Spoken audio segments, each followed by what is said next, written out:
તો આજથી આપણે જે સ્ટડી શરૂ કરવાના છે એ 4 મુખ્ય ભાગ વિશે હું વિચાર કરાવીશ. ગાસ્પલ, સુવાર્તા, પ્રભુ ઈસુ, પવિત્ર આત્મા અને મિશન આપણને પ્રભુએ જે આપેલું છે એ કેવી રીતે એકબીજાની સાથે સંકળાયેલા છે અને આપણી સમજ કે ગેરસમજ ક્યારે હોય છે એ સમજવાની વાત કરીશું. તમને ખબર છે, આપણે હાઈવે પર જતા હોઈએ તો હાઈવે સીધો જતો હોય પણ એની ઉપર એક્ઝિટ રેમ્પ આવે છે. તમે કદી એવું બન્યું છે તમારી સાથે કે તમે કોઈ જગ્યાએ જવાના હોય અને ભૂલમાં તમે એક્ઝિટ છોડી દીધી હોય, એવું બનેલું છે કદી?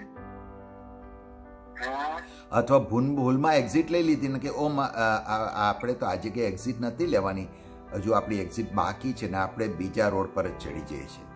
રાઈટ? એવું બને છે. કેટલી વાર બન્યું છે? બધાની સાથે બન્યું હશે. અને એ જ પ્રમાણે આપણી જે આત્મિક જીવન છે એમાં કેટલીક વાર આપણે એક્ઝિટ લઈ લઈએ છીએ અને પછી એક્ઝિટ લઈ લઈએ છીએ ત્યારે આપણને ખ્યાલ આવે છે કે વેઇટ અ સેકન્ડ, મુખ્ય રસ્તો તો ચૂકી ગયા છીએ, હવે અમે અલગ રસ્તા પર છીએ. અને પછી આપણે શું કરીએ છીએ? રિટર્ન થઈ અને જ્યાં જવાનું હતું એ રસ્તા પર પહોંચવાની કોશિશ કરીએ છીએ. રાઈટ? એટલે એ આપણા જીવનમાં કઈ એક્ઝિટ આપણે લઈ લઈએ છીએ અજાણતામાં, અને કેવી રીતે પ્રભુએ જે આયોજન કર્યું છે એમાં પાછા જઈ શકીએ એના વિશે આપણે ચર્ચા કરીશું અને થોડાક સોમવાર આપણે એના ઉપર જોઈશું. સૌથી પહેલી બાબત હું તમને એ કહેવા માંગુ છું, આપણી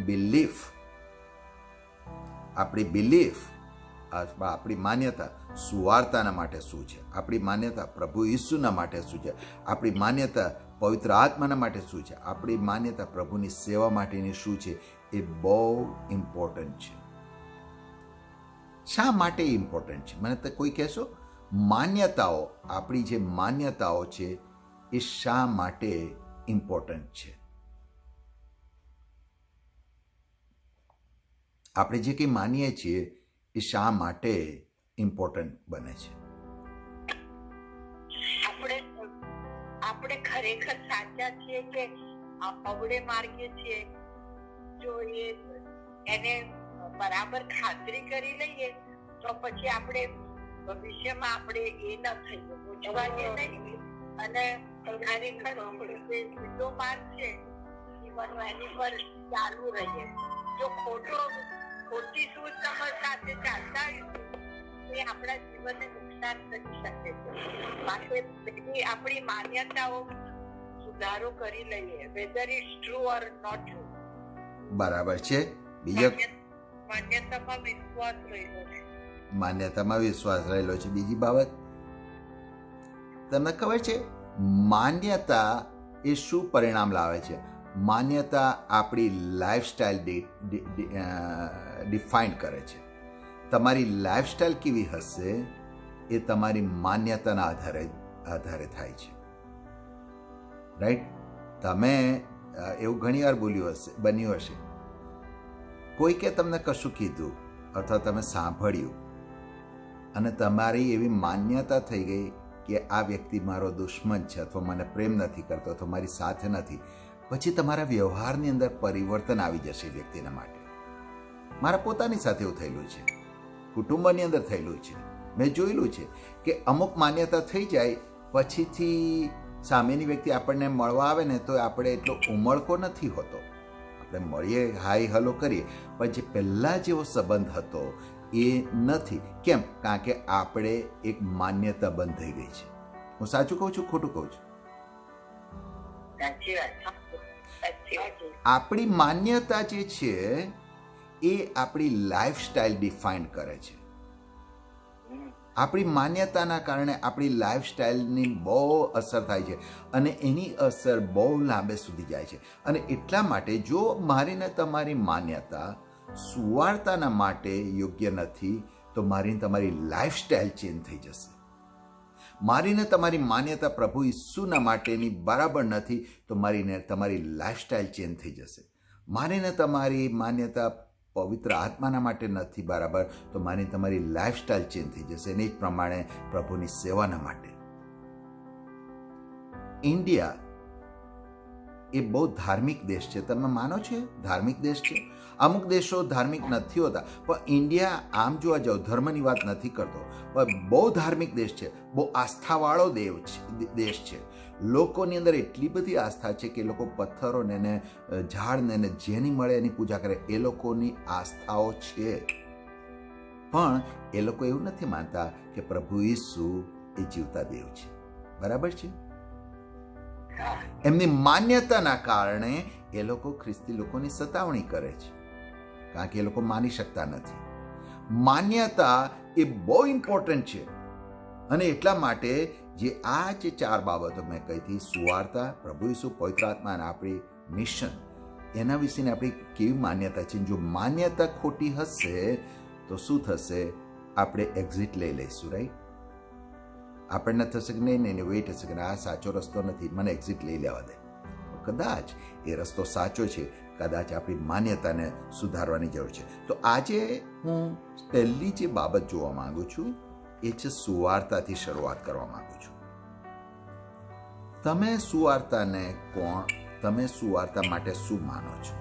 સુવાર્તા એટલે શું? તમે મને સાદી ભાષામાં સમજાવો તો તમે શું માનો છો સુવાર્તા માટે?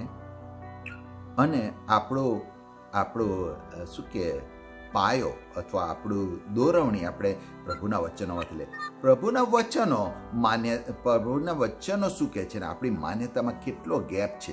હું કોઈને દોષિત માર્ગ નથી કહેતો, પણ આપણી આંખોને પ્રભુ પવિત્ર આત્માદેવ ખોલે આજે કે આપણી માન્યતાઓ વ્યવસ્થા થાય. તો તમે મને કહો સુવાર્તા એટલે શું? ગુડ ન્યૂઝ જેને આપણે કહીએ એટલે શું? પ્રભુ ઈસુ વિશેની સચોટ માહિતી, સત્ય માહિતી, કે કોણ છે, એ કેમ આવ્યા, એમણે શું કર્યું, કેવી રીતે પાપોની માફી છે, એમના બલિદાન સંબંધી આપણે જણાવીએ, એ રીતે એમની ઓળખ બીજાને કરાવીએ, એ ખરી સુવાર્તા છે. એટલે તમે મને એમ કહો છો કે ગુડ ન્યૂઝ, ગોસ્પલ, સુવાર્તા, એ તમે જે વ્યાખ્યા કહી એ ઇવેન્જલિઝમની વાત કરી, રાઈટ?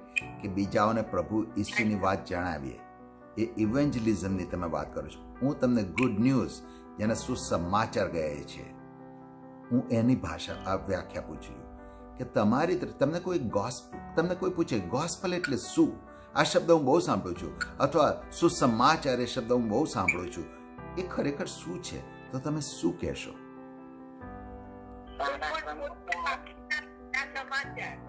કોઈ પણ બાબતની સારી હકીકત એ સુસમાચાર છે, સારી બાબત. હા, તો બાઇબલના માટે કઈ સારી બાબત છે? પ્રભુ ઈસુ. અચ્છા, પ્રભુ ઈસુ શું?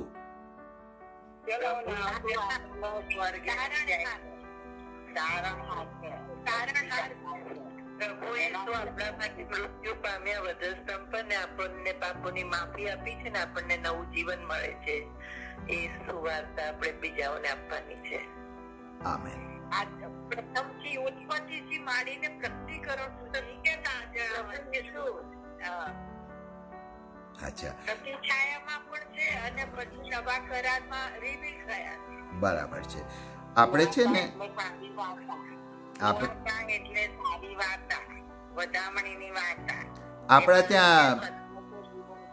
આપણા દેશમાં પ્રેગ્નન્ટ સ્ત્રીઓને શું કહેવામાં આવે છે ખબર તમે? સુવાવડી. કેમ? વાવડ, કારણ કે એ સારો સંદેશો લાવે છે. બરાબર ને? સુવાવડ નથી કહેતા આપણે ગુજરાતીમાં પ્રેગ્નન્સીને? સુવાવડી. કેમ? કારણ કે સારો સંદેશો છે, રાઈટ?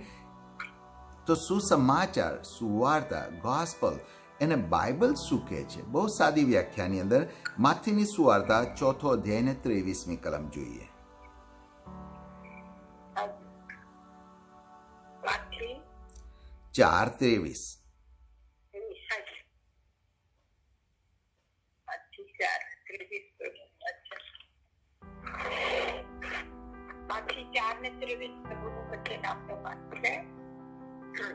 અને ઈસુ તેઓના સભાસ્થાનમાં ઉપદેશ કરતો ને રાજ્યની સુવાર્તા પ્રગટ કરતો ને લોકોમાં એક પ્રકારના દરેક પ્રકારનો રોગ તથા દુઃખ મટાડતો આખા ગાલિલમાં ફર્યો. રાજ્યની હા, અચ્છા. તો પ્રભુ ઈસુ રાજ્યની સુવાર્તા પ્રગટ કરતા હતા, બરાબર છે? પ્રભુ બે કામ કરતા હતા. જો આપણે આપણો આધાર કયો રાખવાનો છે? બાઇબલ. બાઇબલ સુવાર્તા કોને કહે છે, ગોસ્પલ કોને કહે છે, સુસમાચાર કોને કહે છે. તો આપણે જોઈએ છે કે માથી 4:23 પ્રભુ ઈસુ પોતે દેવના રાજ્યની સુવાર્તા પ્રગટ કરતા હતા અને લોકોને સાજા કરતા હતા. બે કામ કરતા હતા. દેવના રાજ્યની સુવાર્તા પ્રગટ કરતા હતા અને લોકોને સાજા કરતા હતા. તો દેવના રાજ્યની કઈ સુવાર્તા પ્રગટ કરતા હતા? એ માથીના લખેલી સુવાર્તાના 4 અધ્યાયની 17મી કલમ.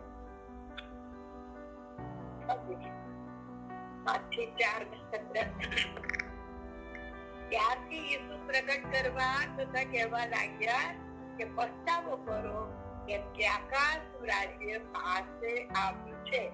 આ સુવાર્તા છે, રાઈટ? પ્રભુ ઈસુએ કીધું પસ્તાવો કરો, આકાશનું રાજ્ય પાછું આવ્યું છે. પ્રભુ ઈસુ આ સુવાર્તા માથી 4:23 કહે છે એ સુવાર્તા પ્રગટ કરતા હતા અને લોકોને સાજા કરતા હતા. આકાશનું રાજ્ય પાસે આવ્યું છે એ સુવાર્તા છે, એ ગાસ્પલ છે. પ્રભુ ઈસુ આ સુવાર્તા પ્રગટ કરતા હતા અને લોકોને સાજા કરતા હતા. આપણે વધારે ડીપમાં જઈશું, પણ આટલે સુધી ક્લિયર થયું તમને કે પ્રભુ ઈસુ પોતે સુવાર્તા પ્રગટ કરતા હતા, દેવના રાજ્યની સુવાર્તા પ્રગટ કરતા હતા અને લોકોને સાજા કરતા હતા. અને એક સુવાર્તા કઈ હતી? 17મી કલમમાં કહે છે, રિપેન્ટ for the Kingdom of heaven is near. અચ્છા, હવે આપણે જો આગળ જઈશું તો સાદી રીતમાં પ્રભુ ઈસુ શું કહી રહ્યા છે કે તમારે પસ્તાવો શા માટે કરવાનો છે?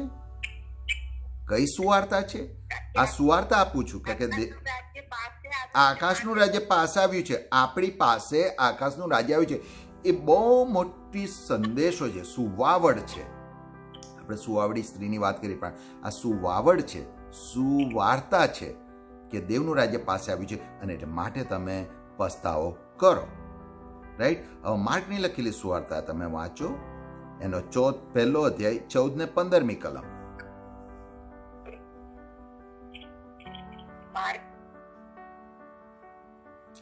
માર્ક 1:14 અને 15.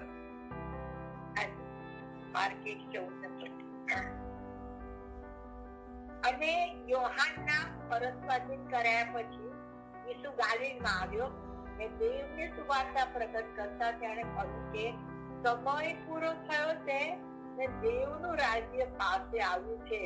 પસ્તાવો કરો, સુવાર્તા પર વિશ્વાસ કરો. આમેન. હા, પ્રભુ કહે છે કે દેવની રાજ્યની સુવાર્તા પ્રગટ કરતા. આપણે જ સમજ્યા કઈ સુવાર્તા, અને કહે છે કે એ પાસે આવ્યું છે. પ્રભુ ઈસુએ ક્યારે કહ્યું હતું? આ 2000 વર્ષ પહેલા કહ્યું હતું, રાઈટ? દેવનું રાજ્ય પાસે આવી ગયું છે, દેવનું રાજ્ય પાસે આવી ગયું છે, તમે પસ્તાવો કરો. લુકને લખેલી સુવાર્તા 4 અધ્યાય અને 43મી કલમ.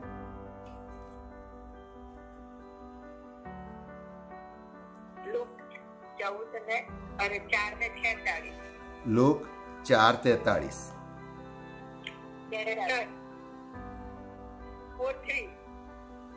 પણ તેણે તેમને કહ્યું કે મારે બીજા શહેરમાં પણ દેવના રાજ્યની સુવાર્તા પ્રગટ કરવી જોઈએ, કેમ કે એ સારું મને મોકલવામાં આવ્યો છે.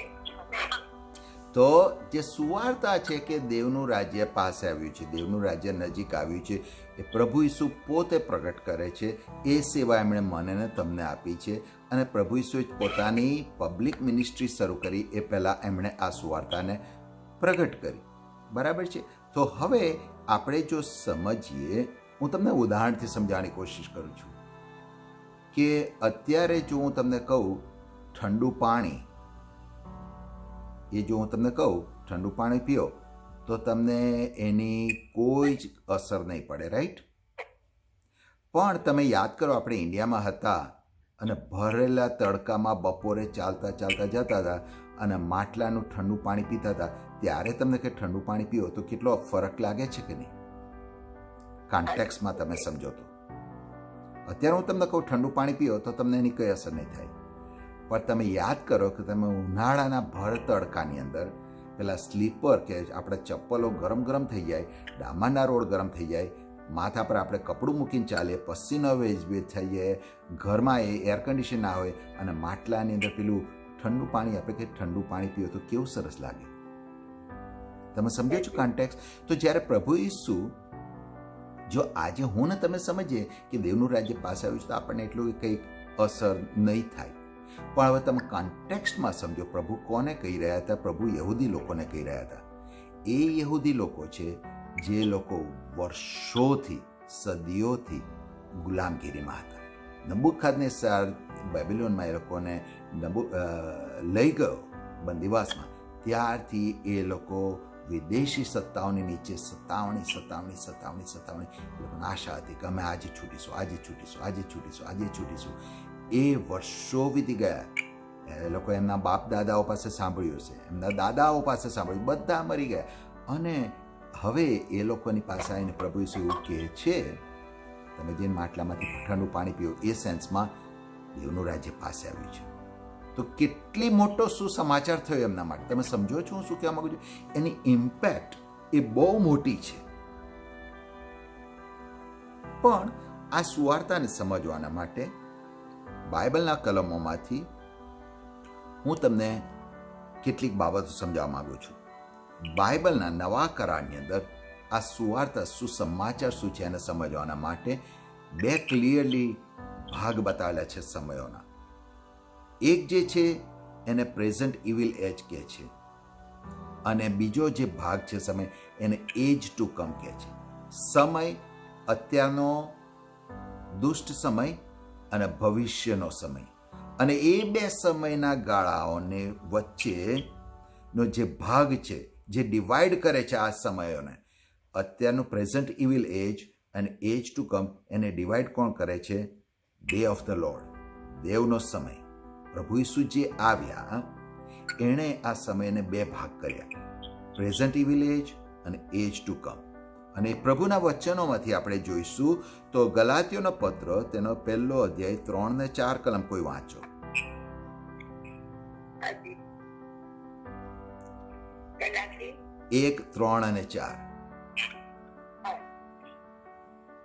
ગલાતી 1, 3 ને 4 પ્રભુના વચનો.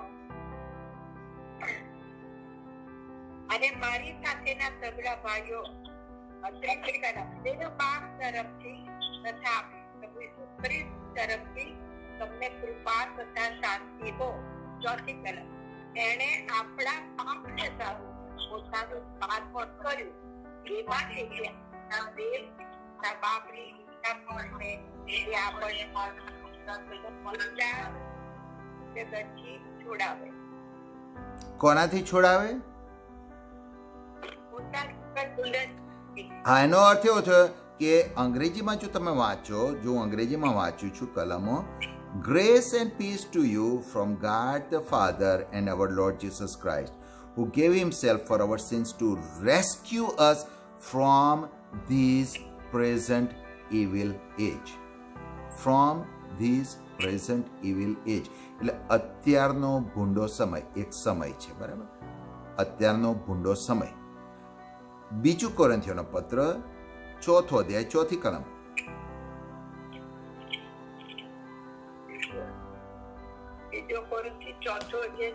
ચોથી કલમ.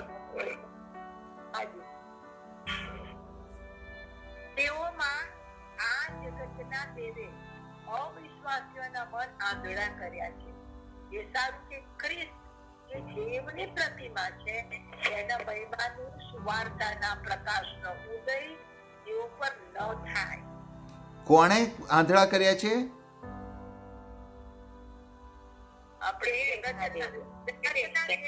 આ જગતના દેવે. એટલે અત્યારનો જે સમય છે એને શું બાઇબલ કહે છે? પ્રેઝન્ટ ઇવિલ એજ, અત્યારનો ભૂંડો સમય.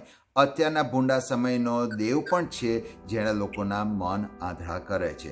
માથીની સુવાર્તા 12મો અધ્યાય 32મી કલમ.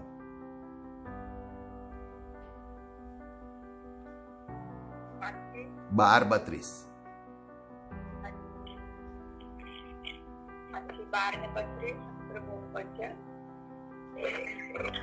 અને માણસના દીકરાની વિરુદ્ધ જે કોઈ કઈ કહેશે તે તેને માફ કરાશે, પણ પવિત્ર આત્માની વિરુદ્ધ જે કોઈ કઈ કહેશે તે તેને માફ નહીં કરાશે, આ યુગમાં પણ નહીં અને આવનાર યુગમાં પણ નહીં. વેઇટ અ સેકન્ડ, હવે તો તમે ધ્યાન રાખો, આ યુગ એટલે કયો છે? પ્રેઝન્ટ ઇવિલ એજ. પ્રેઝન્ટ ઇવિલ એજ, અત્યારનો ભૂંડો સમય, રાઈટ?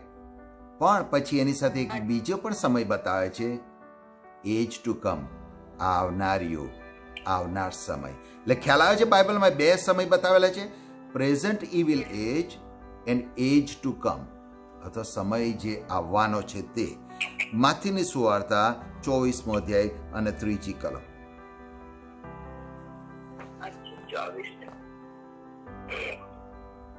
પછી જૈનના પહાડ પર તે બેઠો હતો. તેવામાં તેના શિષ્યોએ એકાંતમાં તેની પાસે આવીને કહ્યું કે એ બધું ક્યારે થશે અને તારા આવવાની તથા જગતના અંતની શી નિશાનીઓ થશે તે અમને કહે.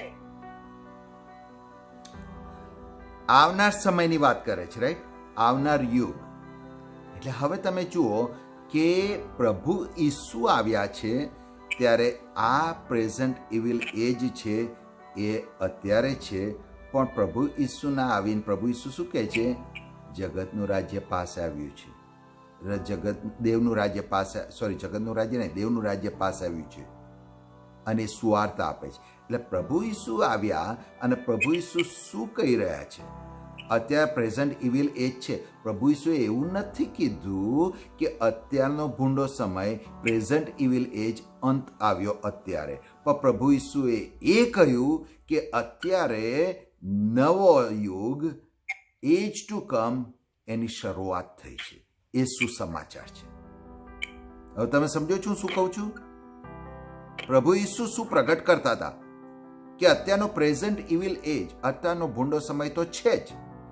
પ્રભુ કહે છે હું અત્યારે એને ક્યારે પૂરો થશે એની વાત નથી કરતો, પણ હું તમને સુસમાચાર કહું છું, તમને ગોસ્પલ કહું છું કે હવે નવો સમય શરૂ થઈ રહ્યો છે, કે નવો સમય, કે નવો આવનાર યુગની શરૂઆત હવે થઈ છે.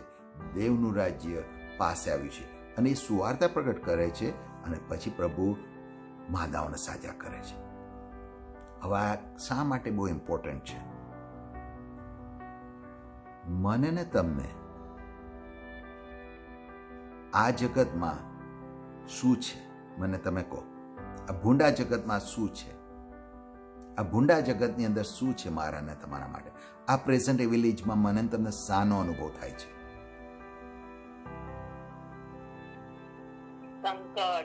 સંકટ. ઓકે, એક એક વસ્તુ છે. અત્યારને ભૂંડા જગતમાં સંકટનો અનુભવ થાય છે. શું દેવના રાજ્યમાં, આવનાર યુગમાં? બરાબર છે. હા, તો સંકટ, દુઃખ, શોક, એ જે એનું લિસ્ટ તમે બનાવો તો કદાચ બહુ લાંબુ લિસ્ટ થશે. બરાબર છે? ડિવોર્સ, માંદગી, બ્રોકનનેસ, ઘડપણ, ઝઘડા, કંકાસ, ક્લેશ. અચ્છા, મને કહો, એ આ પ્રેઝન્ટ ઇવિલ એજમાં છે. એજ ટુ કમ, દેવનું રાજ્ય, એમાં આ બધી બાબતો હશે? ત્યાં શું હશે? ત્યાં શું હશે?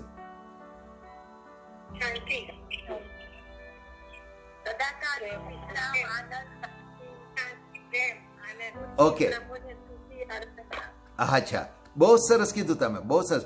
એક બાજુ પ્રેઝન્ટ ઇવિલ એજ છે કે જેની અંદર માંદગી છે, સતાવણી છે, દુઃખ છે, ત્રાસ છે, બ્રોકનનેસ છે, મરણ છે, ઘડપણ છે, કેન્સર છે, ટ્યુમર છે. પણ એજ ટુ કમ, જે ભવિષ્યનો સમય આવવાનો છે, ત્યાં ન તો માંદગી છે, ન તો ક્લેશ છે, ન તો અશાંતિ છે, ન તો અછત છે, ન તો સતાવણી છે, ન તો તંગી છે, ન તો કશું જ છે. પણ એના બદલે સંપૂર્ણ આનંદ છે, સંપૂર્ણ શાંતિ છે. પણ જ્યારે પ્રભુ ઈસુ, હવે તમે મારો જવાબ આપજો.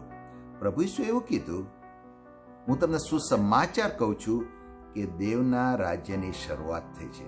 એનો અર્થ 100 થયો. હવે મને કહો તમે, તમે બંને જગત સમજ્યા, બંને સમયોમાં શું છે તમે સમજ્યા. પણ જ્યારે પ્રભુ એવું કહે છે કે આ નવો સમય શરૂ થયો છે, એનો અર્થ શું?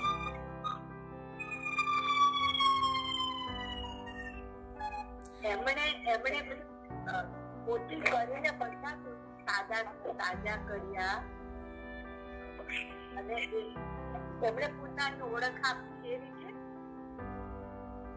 લોકોને તાજા કર્યા, બહુ કાર્ય ના કર્યા. ના, હું તમને એમ કહું છું કે સાદી ભાષામાં કહું છું, તમે બરાબર કહો છો.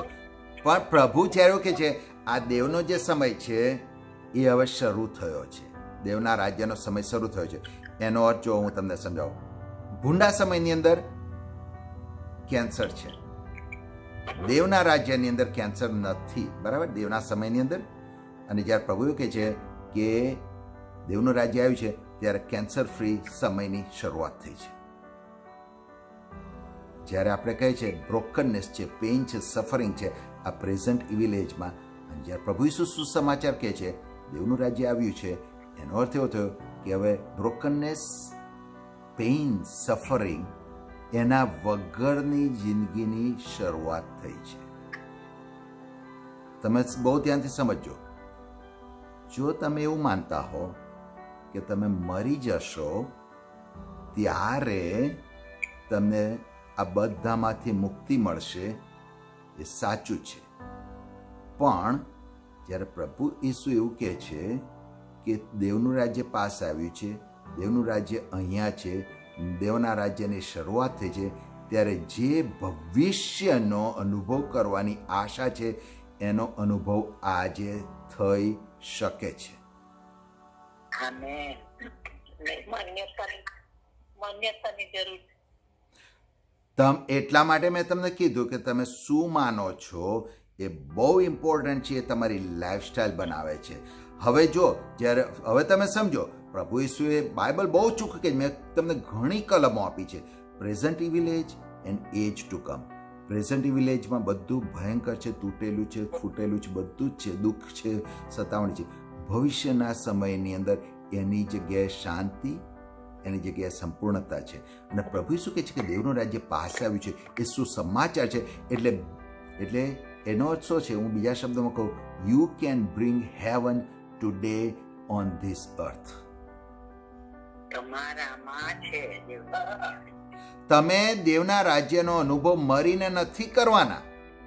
પ્રભુ ઈસુ આવી ગયા એટલે કહે છે કે એ સુસમાચાર આપું છું કે જે સ્વર્ગીય અનુભવ તમે કરવાના છો આજે તમે કરી શકો છો.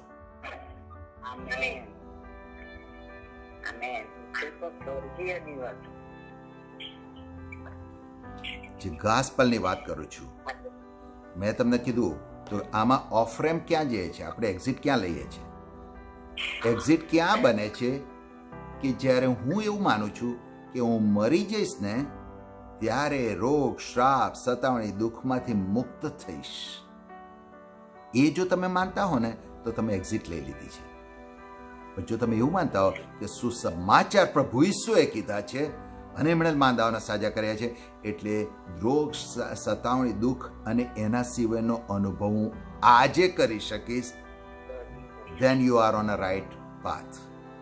તમે સમજો છો શું કહું છું? સુસમાચાર એટલે તમારી માન્યતા સુવાર્તાના માટે શું છે, તમે આજે નક્કી કરો. તમે ઓફ રોડ નીકળ્યા છો કે તમારે પાછું રોડ પર આવવું છે? પ્રભુ ઈસુએ કહ્યું છે યસ, સ્વર્ગમાં તો છે જ નહીં, માંદગી નથી, રોગ નથી, દુઃખ નથી. પણ પ્રભુ કહે છે એ તમે ખાલી મરીને એનો અનુભવ નથી કરવાના, તમે આજે પ્રેઝન્ટ એજમાં કરવાના છો. અને પ્રભુ કહે છે હું તમને સુસમાચાર કહું છું, હું તમને ગુડ ન્યૂઝ કહું છું. પ્રભુએ પોતે કીધું છે, પ્રભુ ઈસુ પોતે આ સુવાર્તા પ્રગટ કરે છે. કઈ સુવાર્તા કરે છે? દેવનું રાજ્ય આવ્યું છે, દેવનું રાજ્ય શરૂ થયું છે. તમે આજે જે ભવિષ્યના સ્વર્ગના વાનાઓ છે એનો અનુભવ આજે કરી શકો છો.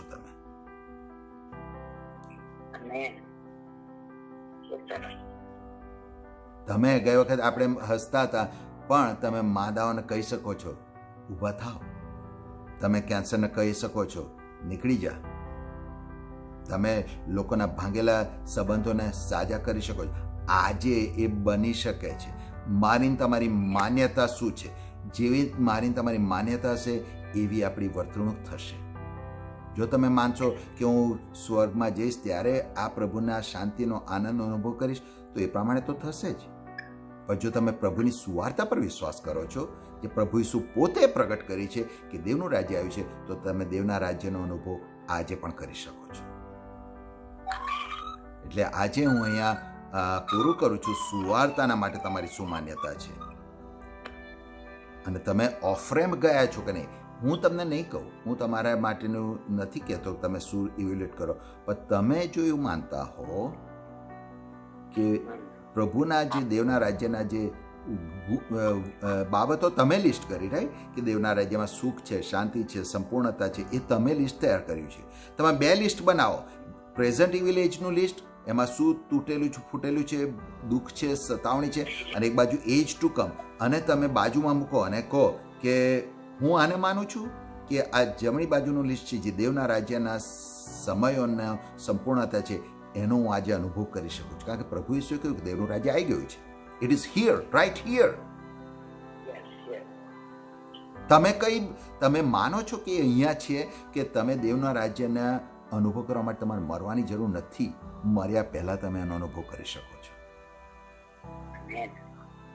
એટલે આપણી માન્યતા આપણને ડિસાઇડ કરે છે. અને એટલા માટે મેં શરૂઆત ગઈ વખતે કરી હતી, તમને ચેલેન્જ આપી હતું કે લેટ અસ ઇવેલ્યુએટ. જ્યારે હું કહે છે હું દેવની પાછળ ચાલવા માગું છું, તો આપણી માન્યતાઓથી શરૂઆત કરીએ આપણે કે હું સુવાર્તાના માટે શું માનું છું, મારા માટે કઈ સુવાર્તા છે. બીજી કોઈ સુવાર્તા નથી. પ્રભુ ઈસુ પોતે જે સુવાર્તા પ્રગટ કરે છે એ જ સુવાર્તા છે કે દેવનું રાજ્ય પાસ આવ્યું છે અને અત્યારે છે. You can rich it. તમે હાથ લાંબો કરીને એને પકડી શકો છો, તમારા જીવનમાં એને લાવી શકો છો, તમારા જીવનમાં એને વાસ્તવિક બનાવી શકો છો. એટલે આશા રાખું છું પ્રભુએ આજે તમને ઉત્તેજન અને આશીષ પૂરા પાડ્યા છે. Thank you.